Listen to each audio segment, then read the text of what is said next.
As they followed a path down the blue-grass hillside, the first house that met the view of the travelers was joyously recognized by the Scarecrow Bear as the one inhabited by his friend Jinjur, so they increased their speed and hurried toward it.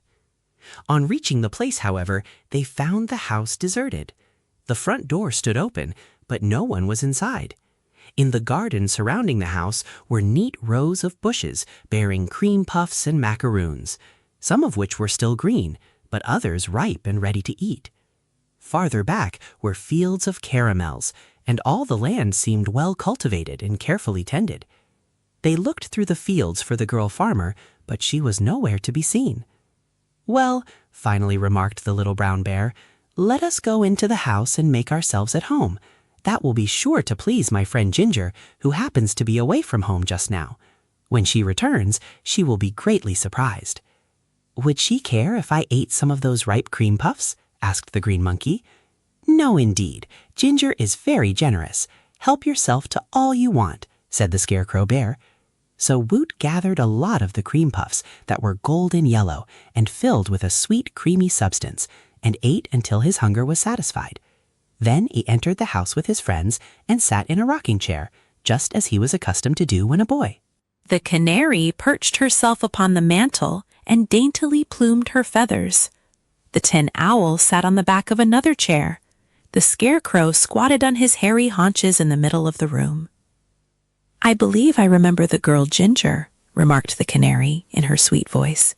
"She cannot help us very much except to direct us on our way to Glinda's castle, for she does not understand magic. But she's a good girl, honest and sensible, and I'll be glad to see her." "All our troubles," said the owl with a deep sigh, "arose from my foolish resolve to seek Nimmy Amy and make her Empress of the Winkies. And while I wish to approach no one, I must say that it was Woot the Wanderer who put the notion into my head." "Well, for my part, I am glad he did," responded the canary. "Your journey resulted in saving me from the giantess, and had you not traveled to the Yoop Valley, I would still be Mrs. Yoop's prisoner. It is much nicer to be free, even though I still bear the enchanted form of a canary bird." "Do you think we shall ever be able to get our proper forms back again?" asked the green monkey earnestly. Polycomb did not make reply at once to this important question, but after a period of thoughtfulness she said, "I have been taught to believe that there is an antidote for every magic charm, yet Mrs. Yoop insists that no power can alter her transformations." "I realize that my own fairy magic cannot do it, although I have thought that we sky fairies have more power than is accorded to earth fairies. The Yuku-Hu magic is admitted to be very strange in its workings and different from the magic usually practiced. But perhaps Glinda or Ozma may understand it better than I. In them lies our only hope. Unless they can help us, we must remain forever as we are." "A canary bird on a rainbow wouldn't be so bad," asserted the tin owl, winking and blinking with his round tin eyes. "So if you can manage to find your rainbow again, you need have little to worry about." "That's nonsense, friend Chopper," exclaimed Woot. "I know just how Polychrome feels. A beautiful girl is much superior to a little yellow bird, and a boy, such as I was, far better than a green monkey. Neither of us can be happy again unless we recover our rightful forms." "I feel the same way too," announced the stuffed bear. "What do you suppose my friend the Patchwork Girl would think of me if she saw me wearing this beastly shape?" "She'd laugh till she cried," admitted the tin owl.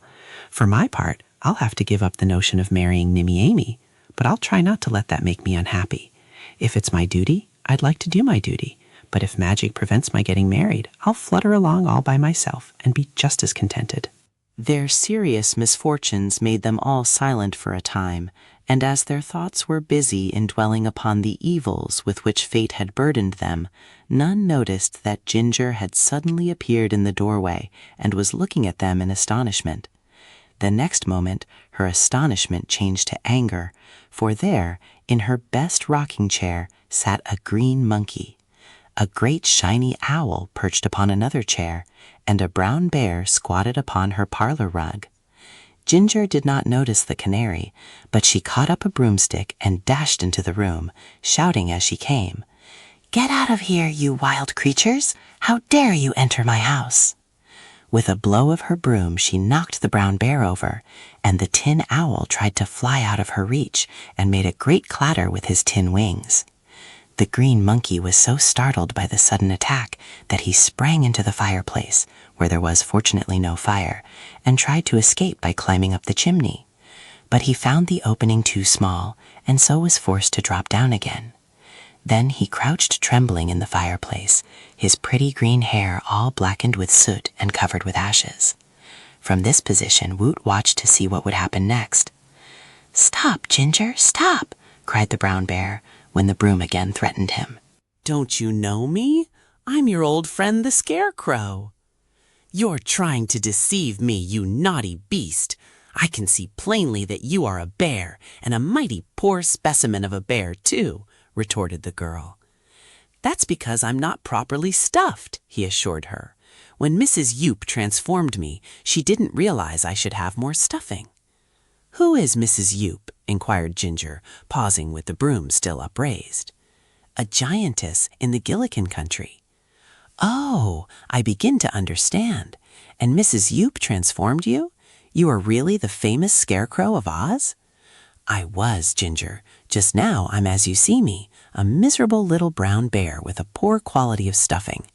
That tin owl is none other than our dear Tin Woodman, Nick Chapper, the Emperor of the Winkies, while this green monkey is a nice little boy we recently became acquainted with, Woot the Wanderer."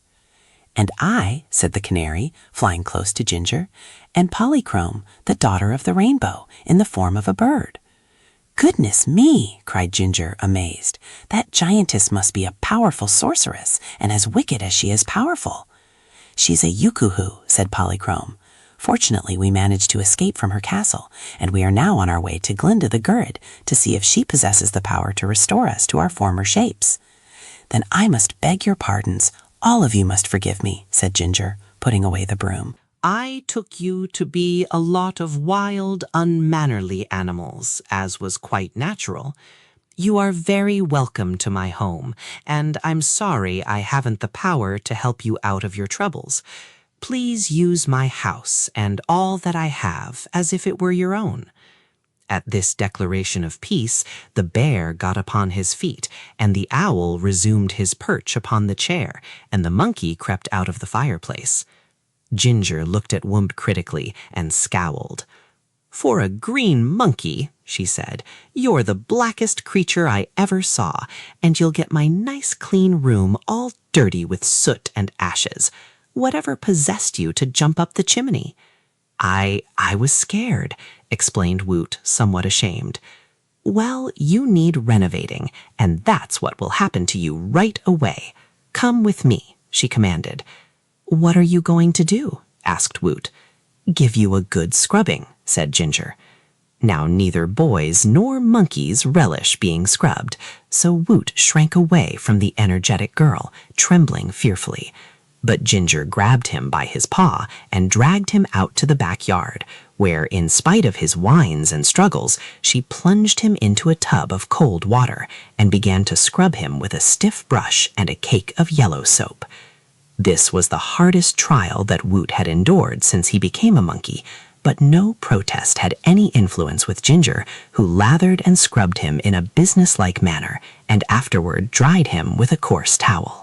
The bear and the owl gravely watched this operation and nodded approval when Woot's silky green fur shone clear and bright in the afternoon sun. The canary seemed much amused and laughed a silvery ripple of laughter as she said, "Very well done, my good Jinjur. I admire your energy and judgment. But I had no idea a monkey could look so comical as this monkey did while he was being bathed." "I'm not a monkey," declared Woot resentfully. "I'm just a boy in a monkey shape, that's all." "If you can explain to me the difference," said Jinjur, "I'll agree not to wash you again. That is, unless you foolishly get into the fireplace. All persons are usually judged by the shapes in which they appear to the eyes of others.